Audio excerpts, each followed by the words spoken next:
नमस्कार किसान साथियों, स्वागत है आप सभी का एक बार फिर से मालवा की खेती यूट्यूब चैनल पे। किसान साथियों, पिछले एक वीडियो में मैंने आपको बताया है कि बारिश के बाद आपकी लहसुन की फसल में कौन से रोगों की संभावना बढ़ जाती है और क्यों बढ़ जाती है उसके बारे में भी बताया। तो साथ ही मैंने आपको बताया था कि आपको कौन सी दवाइयों का स्प्रे करना है। कुछ किसान भाइयों के सवाल रहे हैं कि आप सर हमें कंपनी के नाम से दवाई बता दीजिए, क्योंकि ये टेक्निकल नाम हमें याद नहीं रहते हैं और हम उस सही दवाई को ख़रीद नहीं पाते हैं। तो आप हमें नाम सजेस्ट कर दीजिए किसी दो अच्छी कंपनियों के, ताकि हम उन दवाइयों का स्प्रे कर सकें। तो किसान साथियों, जैसा कि मैंने आपको बताया है कि इस मौसमी तनाव के इफ़ेक्ट से सब जब फसल गुजरती हैं तो फसल की जो इम्यूनिटी पावर है वो कम हो जाती है और ऐसे मौसम में फंगस है वो तेज़ी से फैलते हैं, क्योंकि ये उसके फैलने के लिए अनुकूल मौसम होता है। तो अब किसान साथियों, मौसम खुल चुका है और अब आपको अपनी फसल में एक अच्छा स्प्रे कर देना है, चाहे आपको रोग के लक्षण दिख रहे हैं या नहीं दिख रहे हैं। किसान साथियों, यदि आप हल्का मोलिक्यूल लेते हैं मेरे हिसाब से, तो उसका इफ़ेक्ट ये भी हो सकता है कि यदि आपकी फसल में उस स्प्रे से रोग कंट्रोल नहीं हुआ तो रोग और भी ज़्यादा फैल सकता है।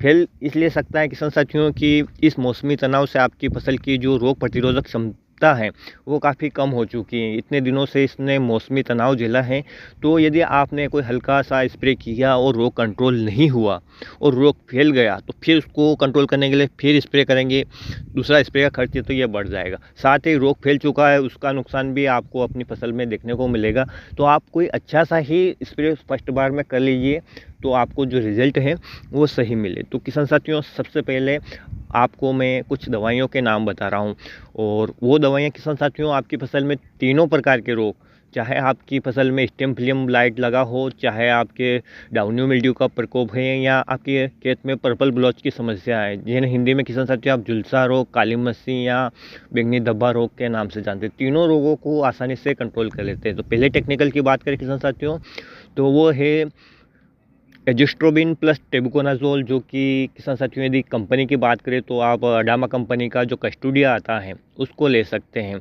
इसके साथ किसान साथियों आपको एक कॉन्टैक्ट फंगिसाइड मिलाना है, चाहे तो आप M45 मिला लीजिए, चाहे आप बायर कंपनी का जो एंट्रोकोल आता है जिसमें कि प्रोपिनेप 70% के फार्मूलेशन में आता है वो ले लीजिए। तो इन दो दवाइयों के कॉम्बिनेशन से किसान साथियों आपके खेत में तीनों प्रकार के जो रोग हैं वो कंट्रोल हो जाएंगे।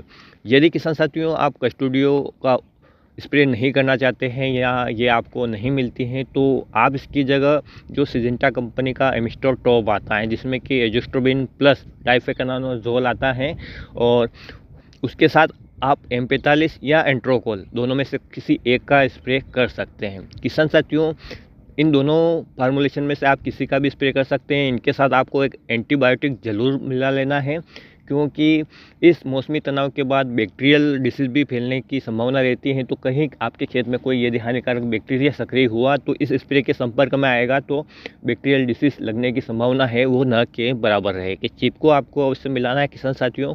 स्प्रे आपको दोपहर के बाद करना है। इस स्प्रे के बाद कम से कम 5 दिन बाद या 7 दिन बाद किसान साथियों आपको एक अच्छा सा मिक्स माइक्रोन्यूट्रिएंट का स्प्रे करना है।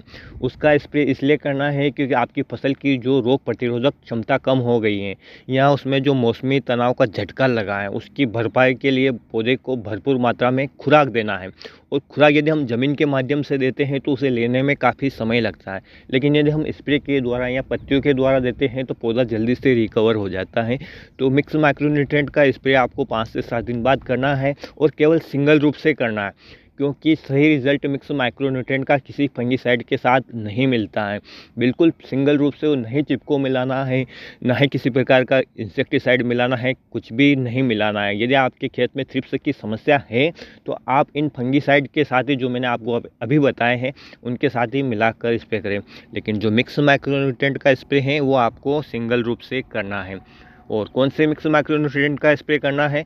जिसमें कम से कम 6 प्रकार के पोषक तत्व अवेलेबल हो, इस बात का आपको ध्यान रखना है। यदि आप अच्छे मिक्स माइक्रोन्यूट्रिएंट के बारे में जानना चाहते हैं कि कौन सी कंपनी के बेस्ट रहते हैं, सस्ते रहते हैं, रिजल्ट अच्छे देते हैं, आप मुझे कमेंट करके बताइएगा। मैं आपको 2 से 3 प्रकार के ऐसे टेक्निकल बताऊंगा जो आपके पास बाज़ार में आसानी से अवेलेबल भी हो और उनका रिजल्ट भी अच्छा किसान भाइयों ने लिया है। तो किसान साथियों, ये जो स्प्रे मैंने आपको बताए हैं, आज मौसम खुल चुका है, कर दीजिए या कल कर दीजिए, अपनी फसल की कंडीशन देखकर आपको करना है। लेकिन मैं कहूँगा किसान साथियों कि आप जल्दी स्प्रे करें और एक अच्छे टेक्निकल को लें, क्योंकि यहाँ पर यदि आप हल्का फुल्का लेते हैं और रोग बढ़ जाता है तो आपको फिर ज़्यादा देना पड़ता है। क्योंकि एक कहावत है हमारी मालवी भाषा में कि जहाँ गन्ने में काम हो रहा हो तो वहाँ गन्ने से कर लेना चाहिए, वरना बाद में हमें गुड़ भी देना पड़ता है। आप इसका अर्थ अच्छी तरह से समझते हैं। और किसान साथियों, इस प्रकार से आपको अपनी फसल की केयर करना है। इस वीडियो में जो जानकारी दी गई है किसान साथियों, मैंने अपने अनुभव से दी है, फिर भी आप अपने कृषि सलाहकार से मशवरा अवश्य कर लें और उनके निर्देशानुसार ही आप दवाइयों का स्प्रे करें। तो किसान साथियों, आज के वीडियो में इतनी ही जानकारी थी। उम्मीद करता हूँ कि ये जानकारी आपको पसंद आएगी। पसंद आए तो प्लीज़ वीडियो को लाइक कर दीजिएगा, चैनल को सब्सक्राइब कर दीजिएगा, अन्य किसान भाइयों के हित में इस वीडियो को शेयर कर दीजिएगा। फिर मिलेंगे एक नए वीडियो में एक नई जानकारी के साथ। तब तक ख्याल रखिएगा आप अपना, अपने परिवार का, अपने पशुधन का और अपनी फसलों का। वीडियो देखने के लिए आपका बहुत बहुत धन्यवाद। जय हिंद, जय जवान, जय किसान।